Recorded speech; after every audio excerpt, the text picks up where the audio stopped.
പുതിയൊരു വീഡിയോയിലേക്ക് എല്ലാവർക്കും സ്വാഗതം. ഇന്നത്തെ റെസിപ്പി നമ്മുടെ പാലക്കാരുടെ ഇഷ്ടവിഭവമായ പിടിയും കോഴി.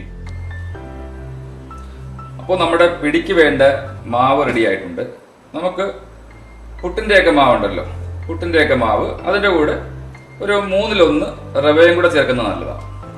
അതിലേക്ക് നമുക്ക് ആവശ്യമുള്ള ഉപ്പിട്ട് കൊടുക്കുക. ഇനി അതിലേക്ക് നല്ല ചൂടുവെള്ളം, നല്ല തിളപ്പിച്ച വെള്ളം ഒഴിച്ചു കൊടുക്കുക. ഒഴിച്ചു കൊടുത്ത് നല്ലതായിട്ട് തന്നെ ഇളക്കി റെഡിയാക്കണം.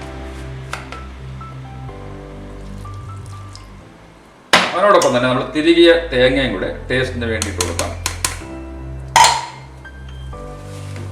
നല്ലതായിട്ട് ഇങ്ങനെ മാവ് റെഡിയാക്കി എടുക്കുക.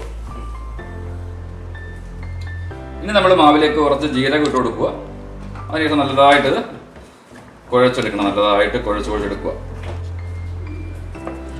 അതിനുശേഷം നമ്മുടെ കുഞ്ഞു കുഞ്ഞു ഉരുളകളായിട്ട് ഇങ്ങനെ ഇത് കയ്യിൽ വെച്ചിട്ട് ചെറിയ ചെറിയ ഉരുളകളാക്കി എടുക്കുക.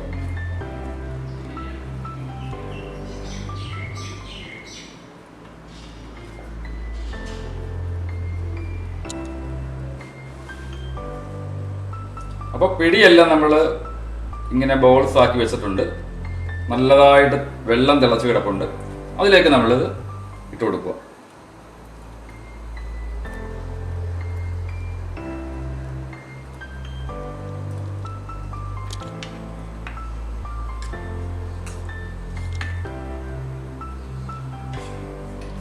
അപ്പോൾ നമ്മുടെ പിടി റെഡി ആയിട്ടുണ്ട്. നല്ല തിക്കായിട്ട് വന്നിട്ടുണ്ട് അതിൻ്റെ ഗ്രേവിയൊക്കെ. അതിലോട്ട് നമുക്ക് നല്ല തിക്കായിട്ട് റെഡിയാക്കി വെച്ച് തേങ്ങാപ്പാലൂടെ ഒഴിച്ചു കൊടുക്കണം.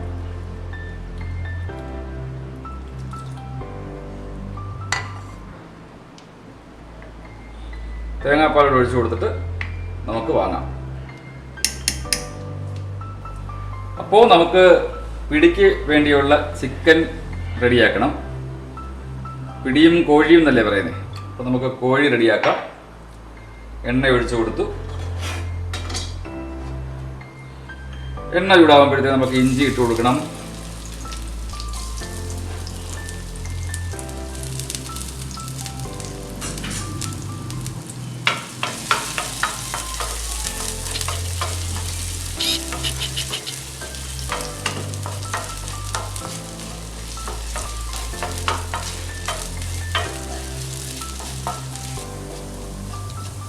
ഇഞ്ചി ഒന്ന് മൂത്ത് വരുമ്പോഴത്തേക്ക് നമുക്ക് വെളുത്തുള്ളി ഇട്ട് കൊടുക്കാം.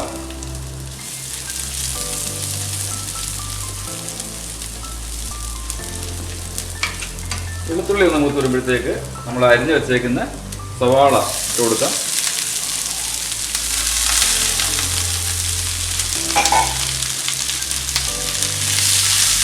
അതിനോടൊപ്പം തന്നെ നമുക്ക് പച്ചമുളക് ഇട്ട് കൊടുക്കാം. കറിവേപ്പില ഇട്ട് കൊടുക്കാം. ഇതൊന്ന് നല്ലതായിട്ട് വഴണ്ട് വന്നതിന് ശേഷം നമുക്ക് തക്കാളി ഇട്ട് കൊടുക്കണം.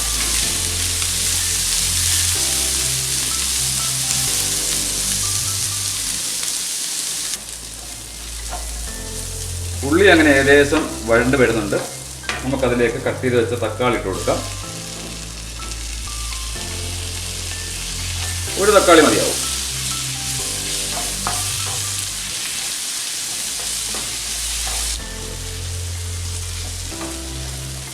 ഉള്ളിയും തക്കാളിയൊക്കെ നല്ലതായിട്ട് വഴണ്ട് വന്നു.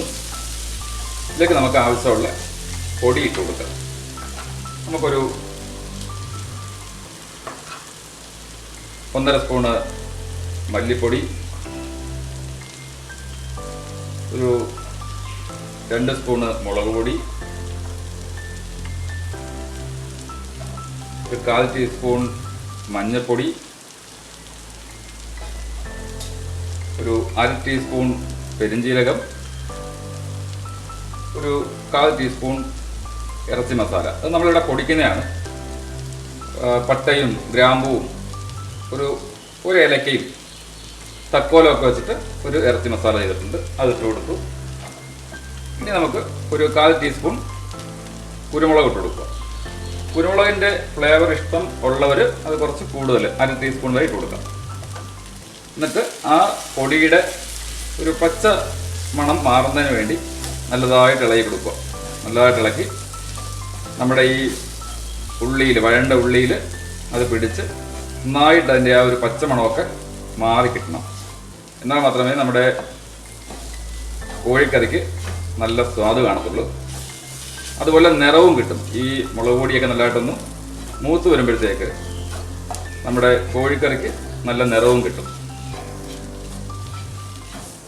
ഏകദേശം അത് റെഡിയായിട്ടുണ്ട്.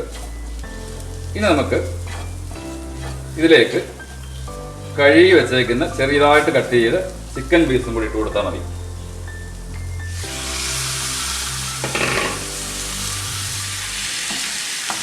ഞാനൊക്കെ സാധാരണ ചിക്കൻ ചെയ്യുമ്പോൾ നമ്മളിങ്ങനെ മസാലയും നമ്മുടെ ചിക്കനും എല്ലാം കൂടെ നല്ലതായിട്ട് മിക്സ് ചെയ്തിട്ട് നമ്മൾ ചെറിയ തീയിൽ ഒരു 20 മിനിറ്റ് അടച്ചു വെച്ചേക്കത്തേ ഉള്ളൂ. വെള്ളം ഒഴിക്കത്തില്ല വേവിക്കാൻ. അപ്പോൾ ഒരു നല്ല തിക്ക് ഗ്രേവി ആയിട്ടുള്ള ചിക്കൻ കറി കിട്ടും. കാരണം വെള്ളം ഒഴിച്ചു കഴിഞ്ഞാൽ അതിൻ്റെ ആ ഒറിജിനൽ രുചി അങ്ങ് പോകും. പിന്നെ നിങ്ങൾക്ക് ഗ്രേവി കൂടുതൽ വേണം എന്ന് ആവശ്യമുള്ളവർ കുറച്ച് വെള്ളം ഒഴിച്ച് വേവിക്കാം. അത് ചെയ്യേണ്ടത് നമ്മളെല്ലാം കൂടെ മിക്സ് ചെയ്തിട്ട് ഈ നടുക്ക് സ്ഥലം മാറ്റിയിട്ട് അതിലോട്ട് വെള്ളം ഒഴിച്ച് കൊടുത്താൽ മതി. അപ്പോൾ അടിക്ക് പിടിക്കാതിരിക്കുകയും ചെയ്യും. അതെല്ലാം തിളച്ച് നല്ല ഗ്രേവിയൊക്കെ നല്ല സെറ്റായി വരുമ്പോഴത്തേക്ക് നമുക്ക് ആ ഗ്രേവിയും ചിക്കനും എല്ലാം കൂടെ മിക്സ് ചെയ്താൽ മതി. അപ്പോൾ നമുക്ക് ഈ ചിക്കൻ്റെ പുറത്ത് പിടിച്ചേക്കുന്ന മസാലയൊന്നും പോകാതെ കുറച്ചുകൂടെ തിക്കായിട്ട് തന്നെ ചിക്കനിൽ ഈ മസാലയെല്ലാം പിടിച്ചിരിക്കുന്നത് നമുക്ക് കാണാൻ പറ്റും. ഇപ്പം നമ്മുടെ വിഭവം പിടിയും കോഴി ആയതുകൊണ്ട് നമുക്ക് നമ്മുടെ ചിക്കൻ കറിക്ക് തീരെ ഗ്രേവിയുടെ ആവശ്യമില്ല. അതുകൊണ്ട് നമുക്ക് തീരെ വെള്ളം ഒഴിക്കാതെ തിക്കായിട്ട് തന്നെ ഈ ചിക്കൻ കറി റെഡിയാക്കി എടുത്താൽ മതി. ഇനി നമ്മളിത് സിമ്മിലിട്ടിട്ട് നല്ലതായിട്ട് മൂടി വെച്ചാൽ മതി. ഇടയ്ക്കൊരു 5-6 മിനിറ്റ് കഴിയുമ്പോൾ അടിക്ക് പിടിക്കാതിരിക്കാൻ ഒന്ന് ഇളകി കൊടുത്താൽ മതി. അപ്പോൾ നമ്മുടെ ചിക്കൻ കറി നല്ല തിക്കായിട്ട് വെന്ത് വന്നിട്ടുണ്ട്. നമുക്ക് ഉപ്പൊക്കെ ഒന്ന് നോക്കണം. നമ്മുടെ പിടിക്ക് പറ്റുന്ന ആ ഒരു പരുവായിട്ടുണ്ട്.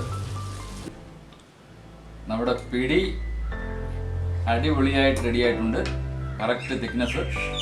അതുപോലെ നമ്മുടെ ചിക്കൻ നല്ല പിടിക്ക് വേണ്ടിയുള്ള കോഴിക്കറി റെഡിയായിട്ടുണ്ട്. അപ്പം നമുക്കിത് ചൂടോടൊന്ന് തട്ടിയാലോ.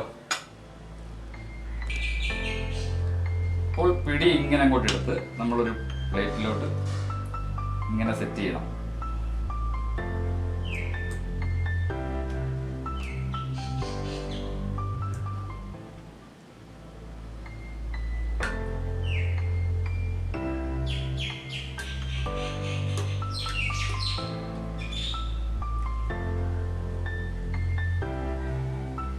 ഇങ്ങനെ അങ്ങോട്ട് ഒഴിച്ചിട്ട് നമ്മൾ അതിൻ്റെ നടുക്കോട്ട് എന്ത് ചെയ്യും, നമ്മുടെ ഈ ചിക്കൻ റെഡിയാക്കി വെച്ചേക്കുന്ന ചിക്കനും കൂടെ ഇടുക.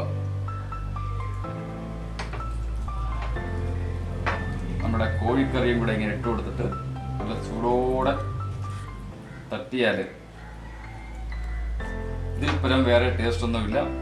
ഇങ്ങനെ ഇട്ട് കൊടുത്തിട്ട് നമ്മൾ ചൂടോടെ കഴിക്കുക. ഇങ്ങനെ ചൂടോടുകൂടി പിടിയും ഈ കോഴി എല്ലാം കൂടെ അങ്ങോട്ട് കഴിക്കുക.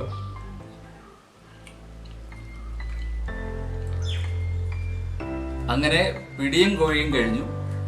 നിങ്ങൾക്ക് ഉറപ്പായിട്ടും റെസിപ്പി ഇഷ്ടപ്പെട്ട് കാണുമെന്നറിയാം. തുടർന്നുള്ള എല്ലാ വീഡിയോസും കാണുക. നമ്മുടെ ചാനൽ സബ്സ്ക്രൈബ് ചെയ്യുക. വീണ്ടും പുതിയൊരു റെസിപ്പിയുമായി കാണുന്നത് വരെ